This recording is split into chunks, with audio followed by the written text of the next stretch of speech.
Hello students, welcome to RNM academy channel. Students, आज मेरे पास एक प्रॉब्लम आया है स्टूडेंट का व्हाट्सएप के थ्रू। और ये प्रॉब्लम है, चैप्टर है इंजीनियरिंग काउस और प्रॉब्लम है एलिप्स का। डेटा इस प्रकार दिया है: construct an ellipse when the distance of the focus from the directrix is equal to 70 mm and eccentricity is 3/4। Also draw tangent and normal to the ellipse at any point. तो ये problem दिया है। हम directrix focus method से इसका solution देखेंगे। हो सकता है ये प्रॉब्लम स्टूडेंट जो कॉलेज में पढ़ता है उस असाइनमेंट का प्रॉब्लम भी हो, लेकिन मैं यहाँ इसका रफ सॉल्यूशन आपको दिखाने वाला हूँ। डायमेंशनली सॉल्यूशन आपको खुद को प्रिपेयर करना पड़ेगा। मैं हर एक स्टेप सिंपल लैंग्वेज में आपको एक्सप्लेन करने वाला हूँ। वो स्टेप्स समझते जाइए और उसके अनुसार आप डायमेंशनली ड्राइंग बना दीजिए। तो चलिए इस प्रॉब्लम का सॉल्यूशन मैं आपको दिखा रहा हूँ। स्टूडेंट्स, इस प्रॉब्लम में सबसे पहले आप एक वर्टिकल लाइन ड्रॉ कर दीजिए जिसको हम कहते हैं डायरेक्ट्रिक्स। तो मैंने एक लाइन बना दी, ये डायरेक्ट्रिक्स है। अभी उस लाइन को परपेंडिकुलर एक और लाइन ड्रॉ कर दीजिए डायरेक्ट्रिक्स को 90 डिग्री पर लाइन एंगल लेके। तो जैसे ये लाइन मैंने बना दी डायरेक्ट्रिक्स को परपेंडिकुलर। अभी ये जो डायरेक्ट्रिक्स है जिसको मैं कहता हूं D1 D2, यहां से डिस्टेंस लेना है 70 mm।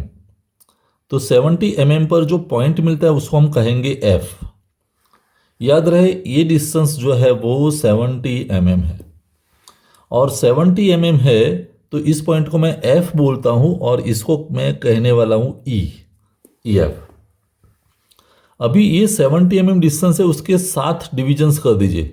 एक डिवीजन 10 mm का, तो जैसे 10, 20, 30, 40, 50, 60, 70, 7 डिवीजन हो गए। अभी 3/4 रेशियो मेंटेन करना, तो F से 3 पार्ट 1, 2, 3, ये जो पॉइंट मिलता है उसको हम कहेंगे C। ये पॉइंट कौन सा है? C। तो CF means 30 mm and C 40, ऐसा रेशियो हो गया। कहने का मतलब C पॉइंट हमारा इलिप्स पर है।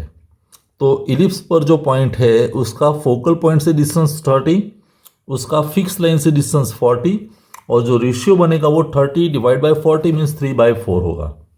अभी इतना काम हो गया। अभी CF जो 30 mm है उतना ही डिस्टेंस लेके एक मैं वर्टिकल लाइन ड्रॉ करने वाला हूं। देखिए ऐसे,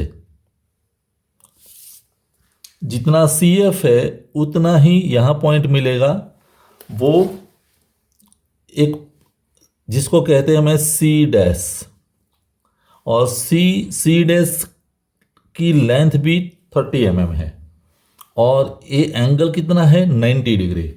ऐसे एक लाइन बनेगी।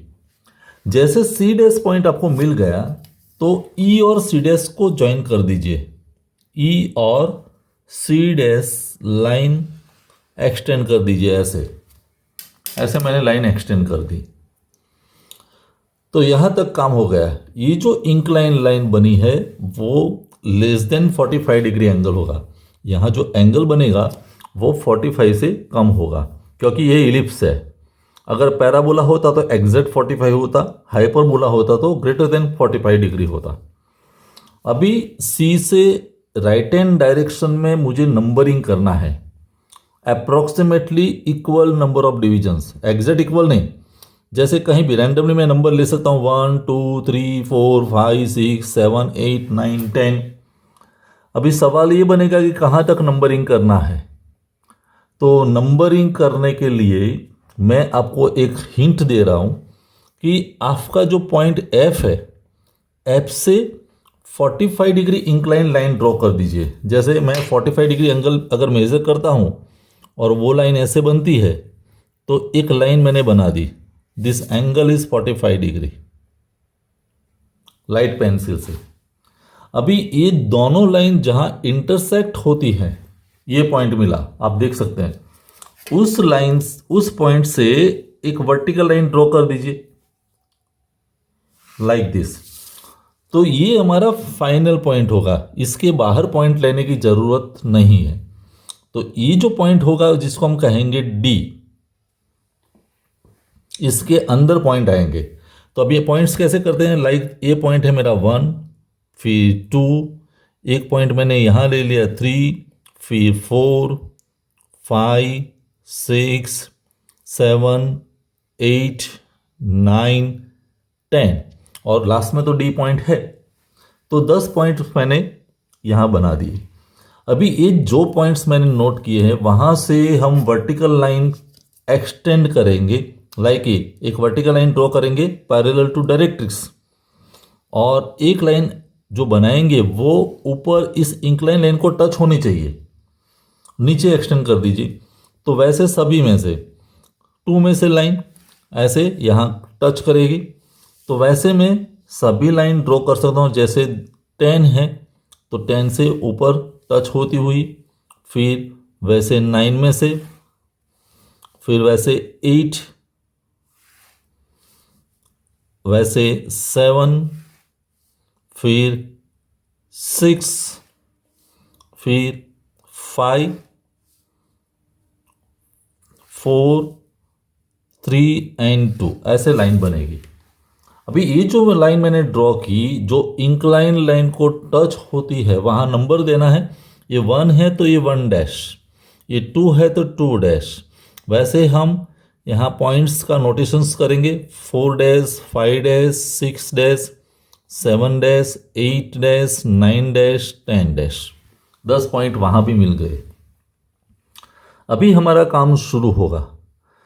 सबसे पहले क्या करना है समझ लीजिए, 1 और 1 डैश के बीच जितना भी डिस्टेंस है उतनी रेडियस कंपास से सेट कर दीजिए। आपके पास कंपास होगा, रेडियस सेट कर दीजिए। रेडियस फिक्स हो गई, फिर आपका कंपास का सेंटर रखिए एफ पॉइंट पर, फोकल पॉइंट, और फोकल पर रख के उसी लाइन को कट कर दीजिए ऊपर और नीचे ऐसे। बस वैसे ही दूसरी रेडियस सेट कर दीजिए 2, 2 डैश, सेंटर रखे एफ पर और फिर कट कर दीजिए ऊपर और नीचे। वैसे 3, 3 डैश, लेकिन सेंटर तो रहेगा हमेशा फोकल पॉइंट, तो धीरे धीरे ग्रेजुअली ये पॉइंट ऊपर चला जाएगा। फिर 4, 4 डैश, लेकिन सेंटर एफ ऐसे। 5, 5 डैश ऐसे। तो 6, 6 डैश, लेकिन सेंटर एफ कट करते जाइए। तो जैसे जैसे कट करते जाएंगे आपको पॉइंट्स मिलते जाएंगे ऊपर और नीचे ऐसे, नीचे आएगा। वैसे यहां भी, और ये सभी पॉइंट्स को जब आप फ्री हैंड से ज्वाइन करेंगे डी को इंक्लूड करके, तो जो शेप मिलेगा, मैंने डायमेंशनली ड्रॉ नहीं किया, लेकिन आप डायमेंशनली जब पॉइंट्स फाइंड करेंगे तो ऐसा एक शेप मिलेगा जिसको हम कहते हैं इलिप्स। It is ellipse. तो ये प्रोसीजर आपको समझ में आ गई होगी कैसे इलिप्स कंस्ट्रक्ट करना है। स्टेप समझते जाइए और डायमेंशनली ड्रॉ करते जाइए। अभी एक क्वेश्चन इसमें और भी है, नॉर्मल और टेंजेंट ड्रॉ करना है कोई भी एक पॉइंट पर। मान लो कि हमारा इलिप्स तैयार हो गया, इलिप्स के कोई एक पॉइंट पर, समझ लो कि मैं मान लेता हूं कि ये पॉइंट मेरे लिए है एस, और एस पर मुझे नॉर्मल टेंजेंट ड्रॉ करना है। तो आपको करना क्या है, एस और एफ को ज्वाइन कर दीजिए पहले स्केल से, जैसे ये।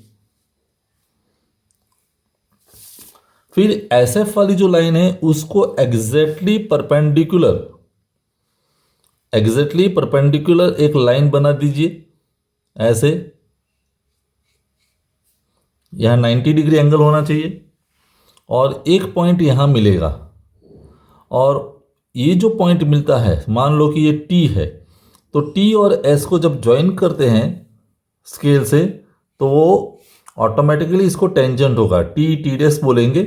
It is tangent to ellipse, और ये टेंजेंट बना उसको 90 डिग्री पर एक लाइन बना दीजिए ऐसे। वो होगा हमारा नॉर्मल एन एन डैश। तो टी टी डैश टेंजेंट है, एन एन डैश नॉर्मल है। तो इस तरह से डायरेक्ट्रिक्स फोकस मेथड यूज करके हम इलिप्स कंस्ट्रक्ट कर सकते हैं। यहाँ आपको डायमेंशन जो दिया था वो 70 था और रेशियो था 3/4। वैसे कई और प्रॉब्लम भी हो सकते हैं। अगर डायमेंशन 50 है और 2/3 रेशियो दिया है तो वैसे ही प्रॉब्लम आप सॉल्व कर सकते हैं। मुझे लगता है ये मेथड आपको समझ में आई होगी। कोई डाउट है, क्वेरी है तो कमेंट सेक्शन में ज़रूर लिखें। कोई क्वेश्चन है, जैसे इस स्टूडेंट ने क्वेश्चन मुझे बोला था तो मैंने इसका सॉल्यूशन दिया है। मैंने डायमेंशन ही ड्रॉ नहीं किया, लेकिन रफ सॉल्यूशन से भी आपको स्टेप्स समझ में आए होंगे। मिलते हैं नेक्स्ट वीडियो में। Thank you for watching. Thank you very much. अगर आपको ये वीडियो पसंद आया है और आप मेरे चैनल पर नए हैं तो प्लीज मेरे चैनल को लाइक कीजिए, शेयर कीजिए और सब्सक्राइब जरूर कीजिए। Thank you very much.